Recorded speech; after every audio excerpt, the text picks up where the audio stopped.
The Sims team are mocking you. In the descriptions of build buy items, EA developers love to hide Easter eggs and hints and details about upcoming packs. Thank you to Simmer Aaron on YouTube, who pointed out that the dance floor objects in My Wedding Stories build buy contain some alleged insights into the failed development of the game pack. Fundamentally, these descriptions intimate that the Sims team knew about the bugs in the game, and in a way making humor of that fact. Allegedly, in my opinion, this clearly intimates that the Sims development team didn't really have any say in releasing this pack early, hence making humor out of a dire situation. But don't get me wrong, absolutely nobody is exempt from getting blamed for the that was My Wedding Stories. But it's clear to me that it's the poor management decisions, whether that be in the Sims team, EA or Maxis, eventually ended up leading to the failure of this pack. Based on a tweet I found, My Wedding Stories had significantly fewer testers than previous packs, despite having significantly more art asset designers on the pack. Clearly, there seems to be this management decision that the Sims team / EA /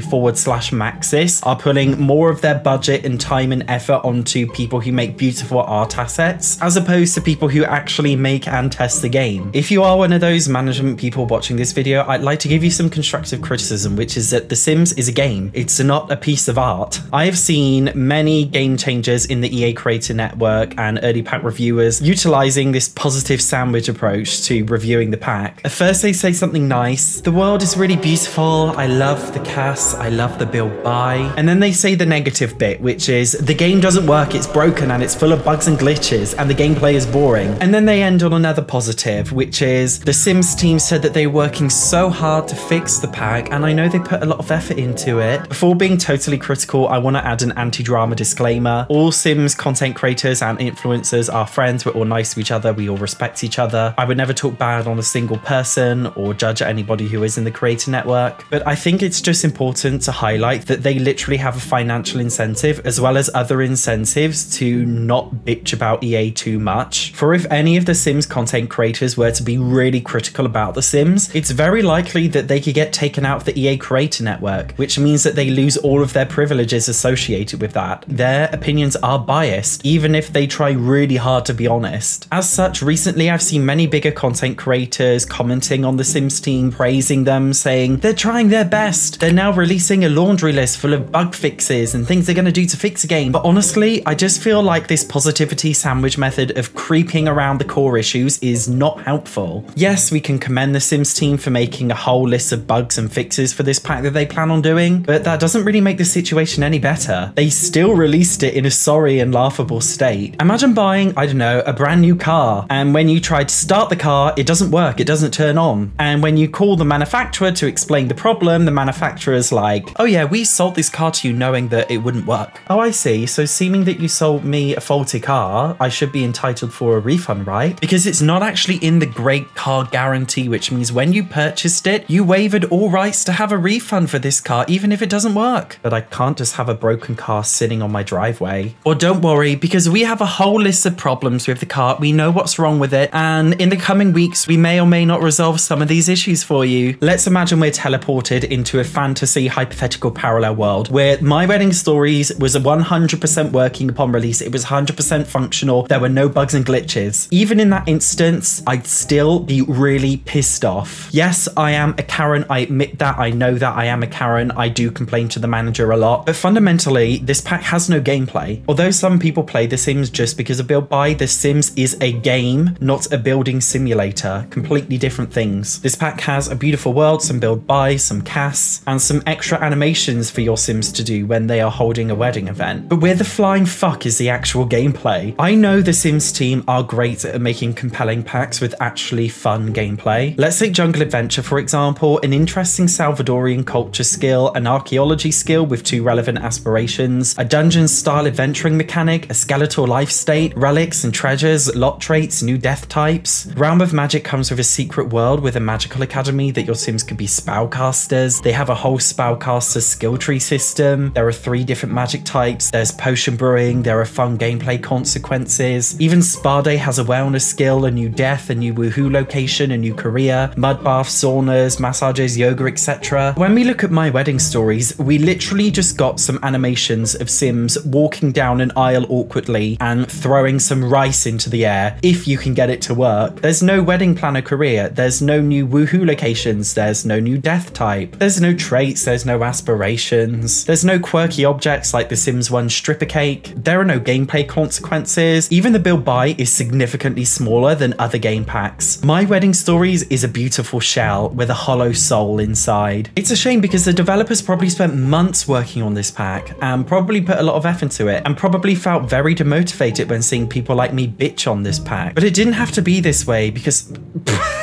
Sorry. It didn't have to be this way. Fucking hell, it sounds like I'm going through a breakup.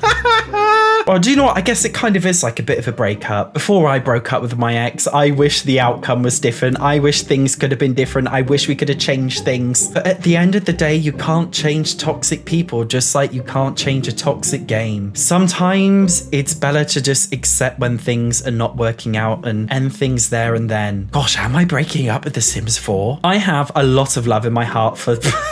Fucking hell, this really does sound like a breakup. I have a lot of love in my heart for some of the older Sims 4 packs. In fact, recently I did a video where I ranked my top 5 Sims packs for fun, link up here, and spoiler alert, they are all older packs. Clearly since the Sims 4's release, there has been a real motivation issue with the Sims team, which I totally get. This game has been going on for more than 8 years now. Imagine working on the same game for more than 8 years, whilst still trying to maintain this level of consistency in your creativity. Maybe it is time EA just breaks up with The Sims 4 and moves on to The Sims 5. Of course, before then, however, any breakup is always followed up by a good rebound. In this instance, I am practically begging EA to remake The Sims Medieval. She is the rebound that we all want and deserve. As I said before, if you are very curious about which packs are actually the best to get for fun gameplay, make sure you check out this video here. Otherwise, thank you so much for watching. Bye bye.